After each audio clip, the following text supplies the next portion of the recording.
Altro che videogioco. Questo è stato uno schiaffo emotivo, un terremoto narrativo, un benvenuto nell'Apocalisse, ecco un mattone, usalo per piangere.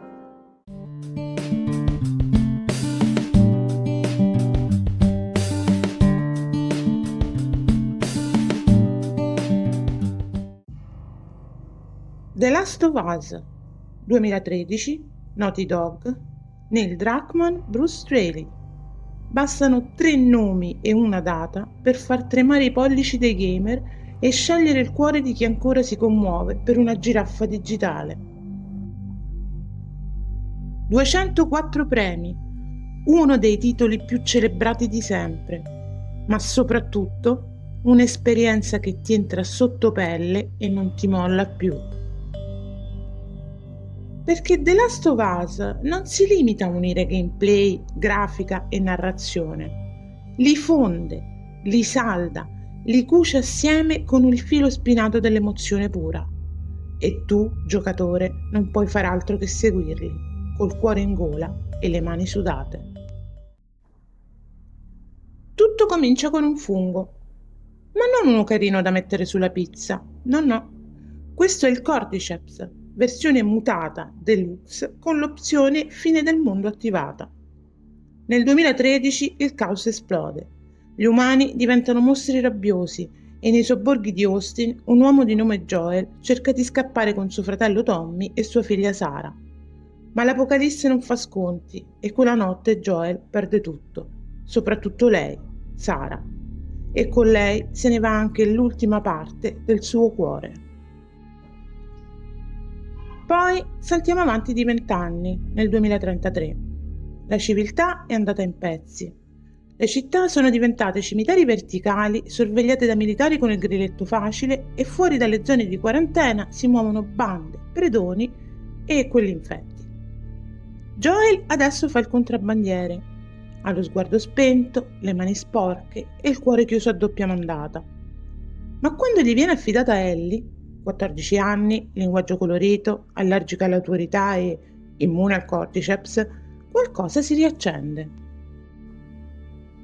Da lì parte il viaggio, quello vero, quello che ti spezza le ossa e poi ti ricuce con le lacrime. Un'odissea tra città fantasma, incontri fatali e scelte che non hanno mai una risposta giusta. Solo dolore, sopravvivenza e affetto, quello che si costruisce nonostante tutto. Personaggi. Se The Last of Us è un pugno nello stomaco ben assestato, i personaggi sono le dita chiuse a formare quel pugno. Sono loro a spingere la storia, a farci ridere, piangere, imprecare e poi piangere di nuovo. Ognuno con il suo ruolo, ognuno con un cuore che pulsa, anche se spesso dentro un mondo che vuole solo strapparglielo via. Joel. Ruolo protagonista maschile.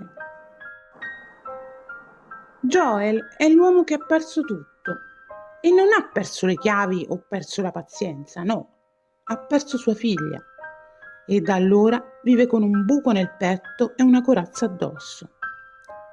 Ha 50 anni, ma l'Apocalisse ne ha aggiunti almeno altri 20 sul volto. Fa il contrabbandiere, ma in realtà contrabbanda solo una cosa, il dolore. È il nostro punto di vista nel caos, un mentore, sì, ma anche un uomo rotto, umano, spietato quando serve.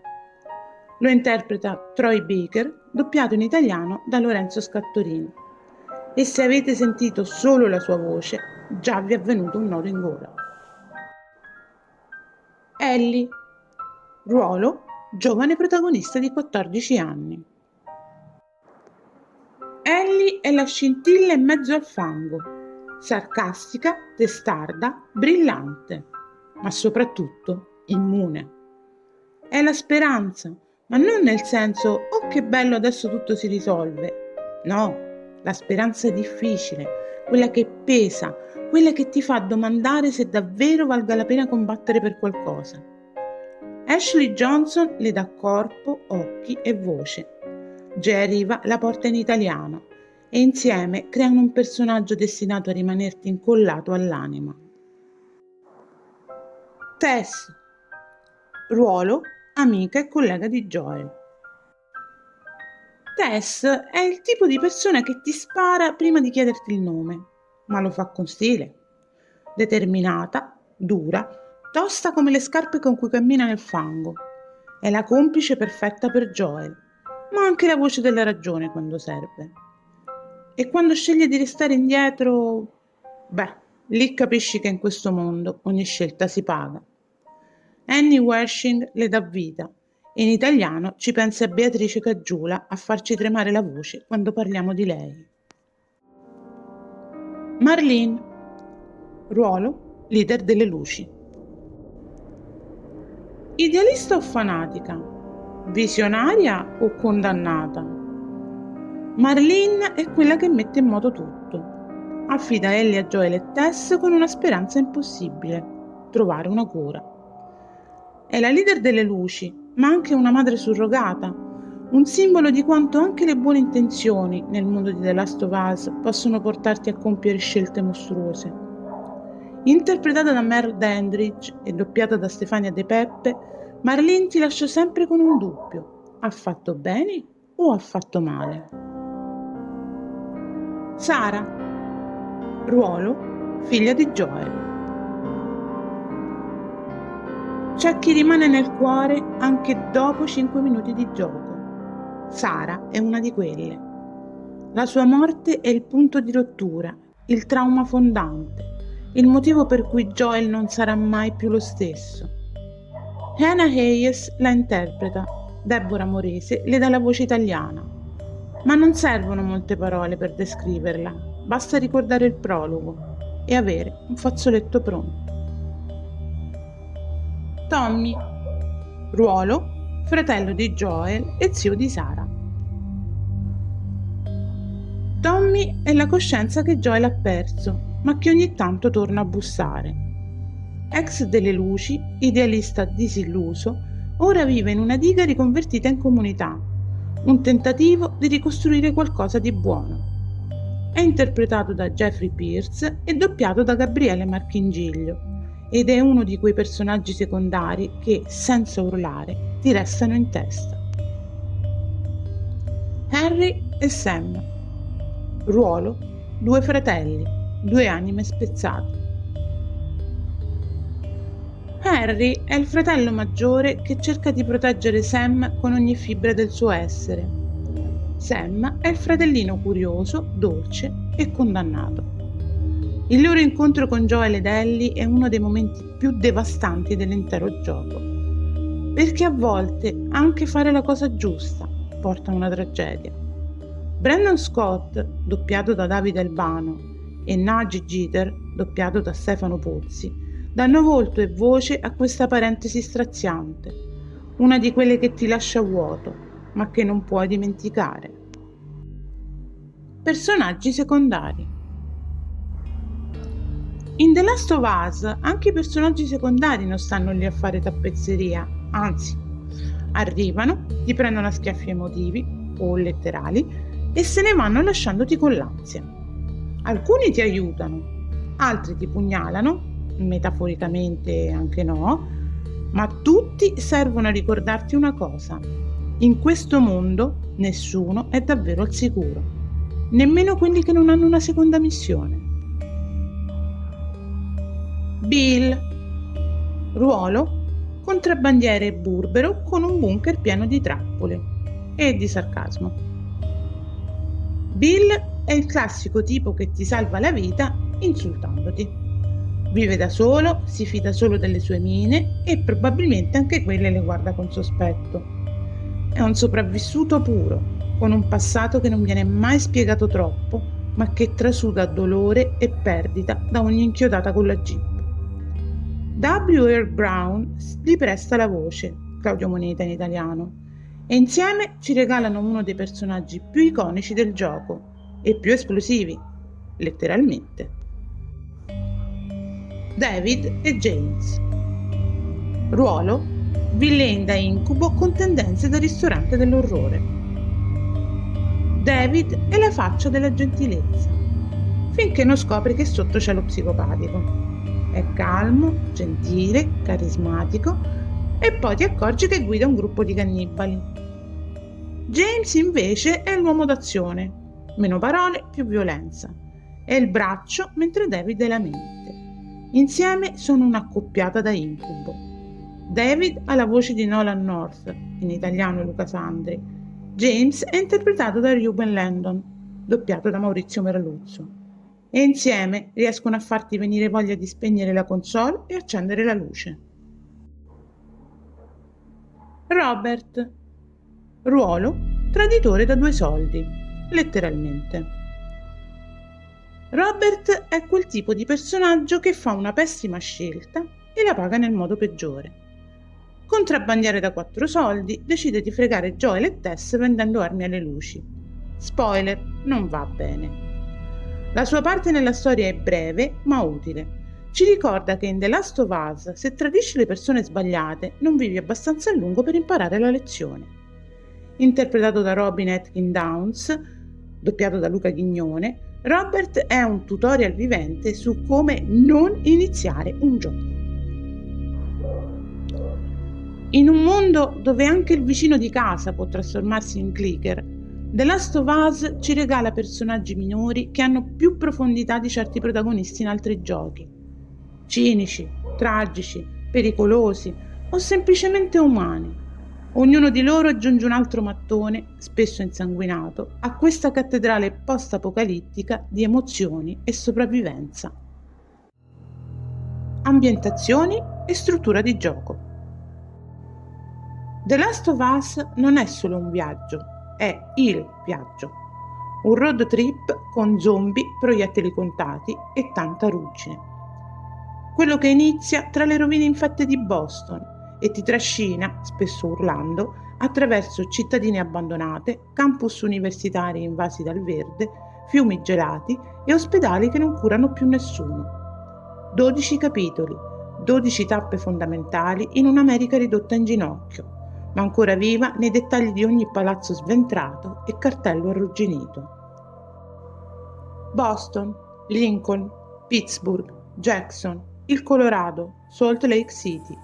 Non sono solo nomi su una mappa, sono ambientazioni minuziosamente ricostruite, capaci di raccontare storie anche senza dialoghi. Ogni ambiente è un personaggio silenzioso che parla di ciò che era e di ciò che è rimasto. Spoiler, non molto. Ma non è solo passeggiare e piangere, anche se si fa parecchio. C'è azione, esplorazione e strategia. Il tutto mescolato con quella costante sensazione che dietro l'angolo ci sia qualcuno o qualcosa pronto a trasformarti in una bistecca malcotta. Il menù della casa? Infetti versus umani. Il gioco ti mette davanti a 2 tipi di minacce. Gli infetti, cioè ex persone ora trasformate in creature orribili grazie al fungo Cordyceps. Hanno comportamenti diversi, dai runner più agitati ai clicker ciechi ma letali, fino ai bloater, che sono praticamente dei tank con i funghi. Gli umani, divisi in comitati dell'orrore, contrabbandieri, cacciatori, soldati della Fedra e, naturalmente, i cannibali, gentaglia armata e pronta a farti la pelle.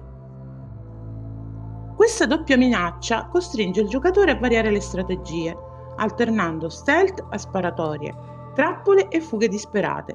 Insomma, non ti annoi mai, o meglio, ti annoi ma di tensione. Nel corso del gioco, Joel diventa MacGyver, solo più cupo. Puoi trovare, migliorare e personalizzare armi da fuoco, molotov, bastoni chiodati e persino bombe artigianali, usando i banchi da lavoro sparsi in giro come se fossero l'Ikea del post-apocalisse. Il sistema di crafting ti permette di assemblare roba utile o letale partendo da oggetti raccolti in ogni angolo. E mentre raccogli lame arrugginite e alcol, puoi anche potenziare le abilità di Joel.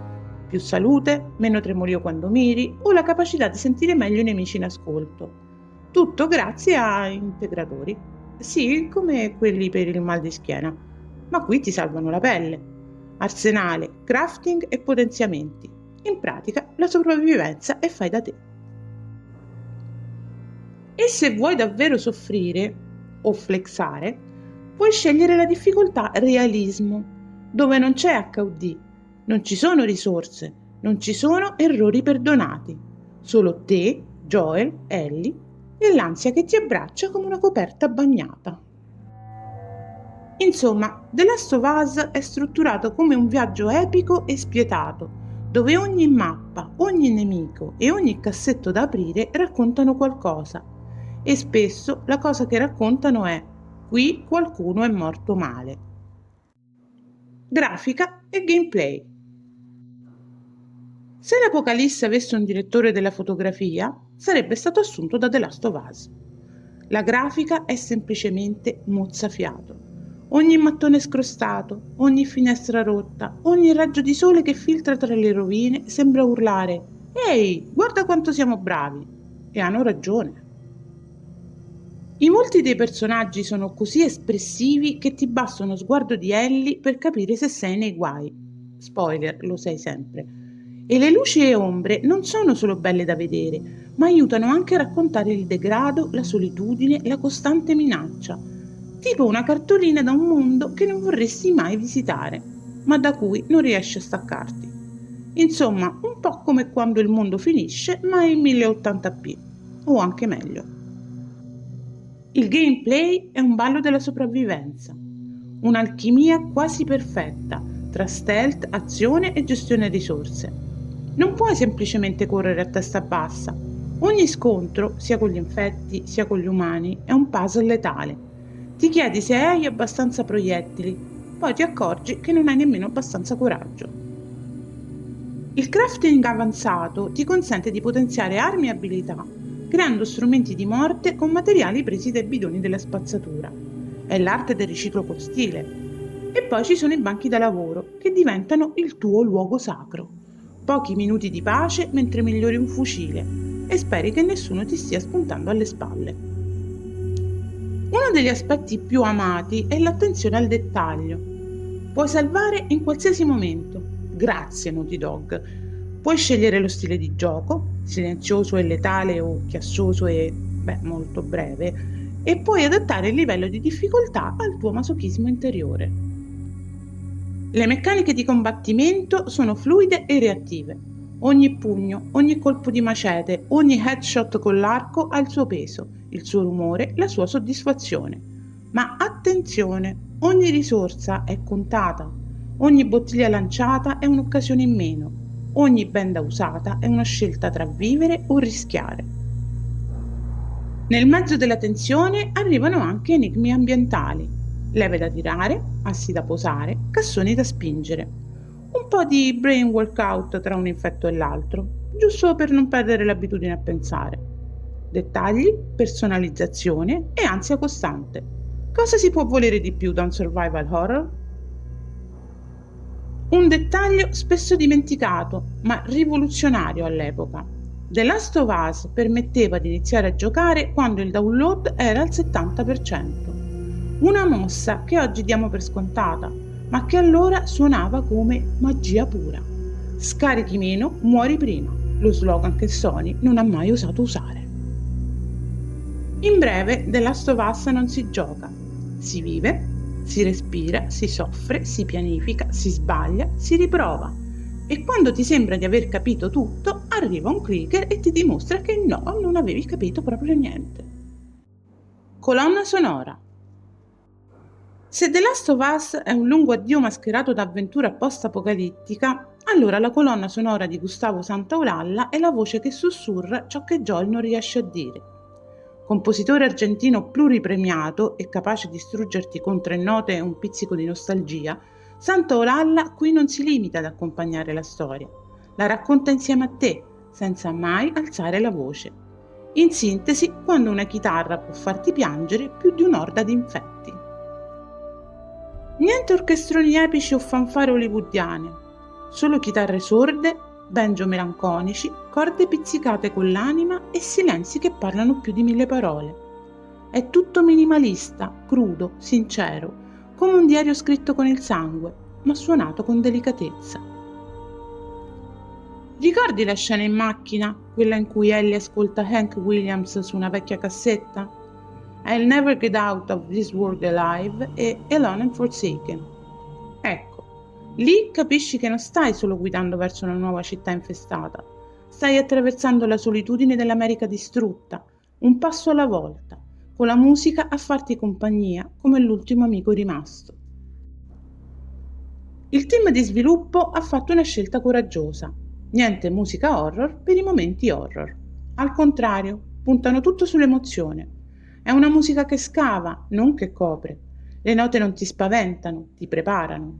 Non gridano, attento, un clicker dietro l'angolo, ma sussurrano, hai appena ucciso un uomo per salvare una ragazzina.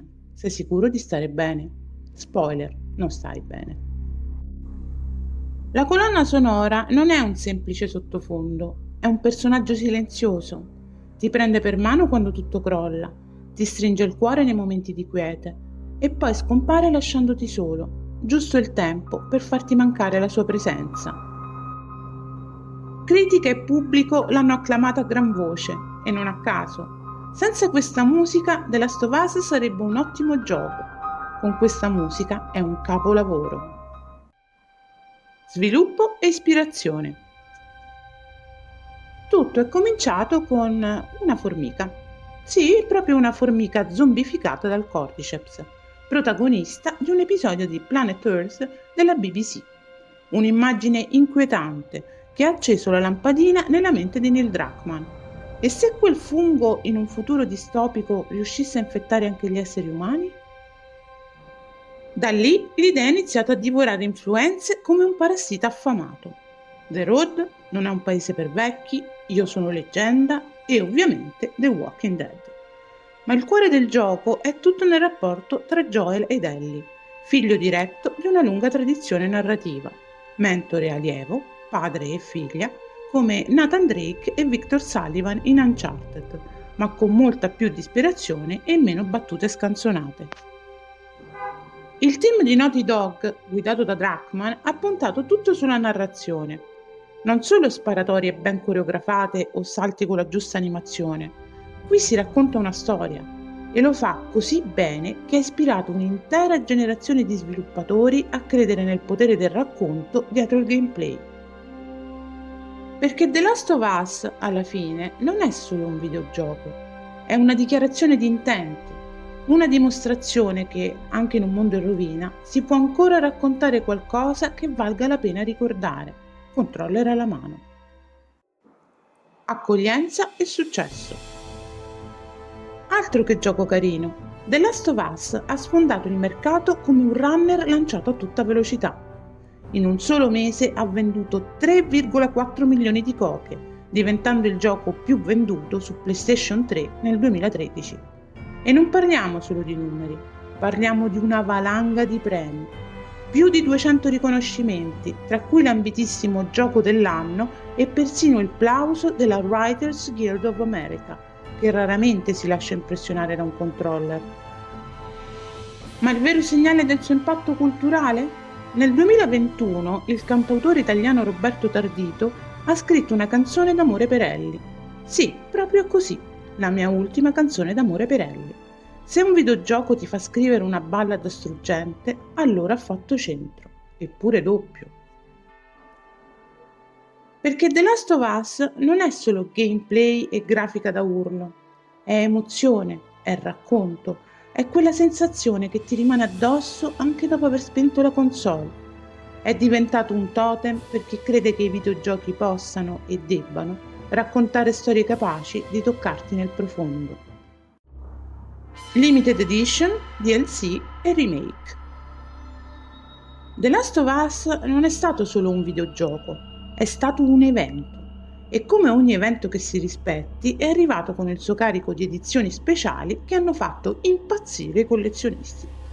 C'erano la Ellie Edition, la Joel Edition, la Survival Edition e persino la Post-Pandemic Edition.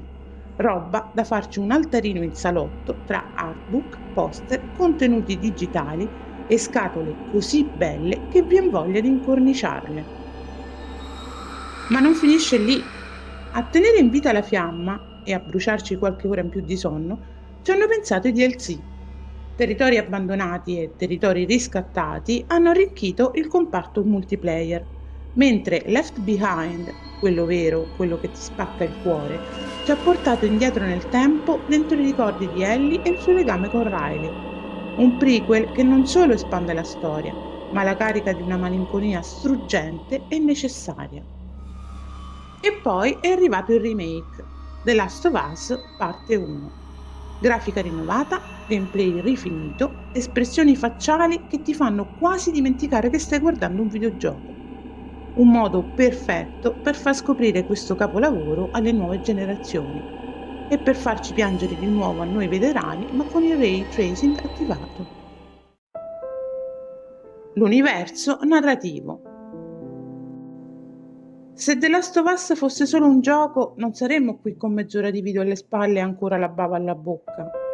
No, è un universo narrativo vero e proprio, uno di quelli che ti restano addosso e che si espandono, capitolo dopo capitolo, come una piaga da cordyceps, ma molto più piacevole.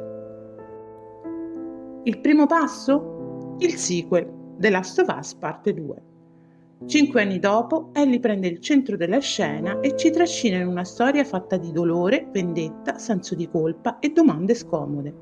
Il tutto condito da scelte narrative audaci e personaggi che ti lacerano dentro o ti fanno lanciare il controller.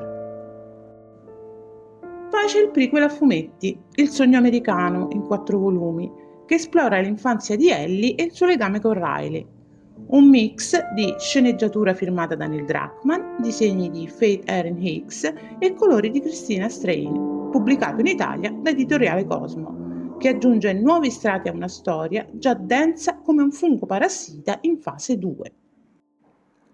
E come ignorare la serie HBO?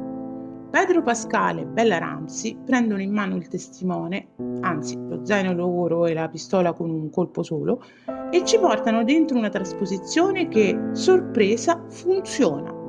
Merle Dandridge è tornata come Marlene, Gustavo Santaolalla si è rimesso alla chitarra e Craig Mazin, quello di Chernobyl, mica l'ultimo arrivato, ha co-diretto il progetto insieme a Druckmann. La prima stagione è uscita a gennaio 2023 e ha adattato The Last of Us più Left Behind, facendo centro con 9 episodi intensi come uno stealth con 3 clicker alle calcagna. E poi è arrivata lei, la seconda stagione, ispirata a Parte 2, trasmessa dal 13 aprile 2025 e dal giorno dopo anche in Italia su Sky Now. Una stagione che ha fatto discutere e ci mancherebbe, ma che trovate analizzata episodio per episodio proprio qui sul canale, playlist qui in alto, a fine video e in descrizione, come sempre. Insomma, tra sequel, fumetti e adattamenti TV, The Last of Us ha costruito un ecosistema narrativo capace di resistere a tutto, tranne forse al nostro cuore che ogni volta si spezza un po'. Conclusioni.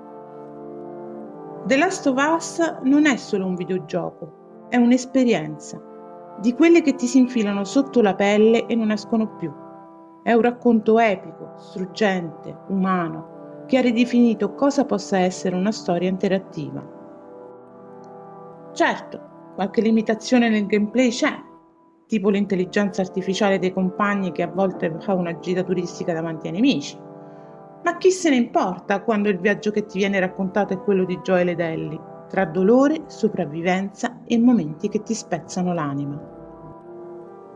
È tutto costruito con cura maniacale, dai dettagli ambientali alle performance attoriali, fino alla colonna sonora che ti resta in testa anche quando hai spento tutto. Un punto di riferimento, un classico moderno, una lezione di scrittura e atmosfera. E se pensate che sia finita qui, vi sbagliate di grosso. Nel prossimo episodio di Movie Games parleremo proprio di The Last of Us Parte 2, un seguito che ha diviso, sconvolto e fatto discutere come pochi altri titoli nella storia del gaming e che, spoiler, non ci lascerà indenni. Ma per oggi il nostro viaggio finisce qui. Le strade sono vuote, il vento fischia tra le rovine e le ultime note di una chitarra riecheggiano in lontananza. Resta solo il silenzio e tutto quello che ci ha lasciato dentro. Voto 9,5 su 10.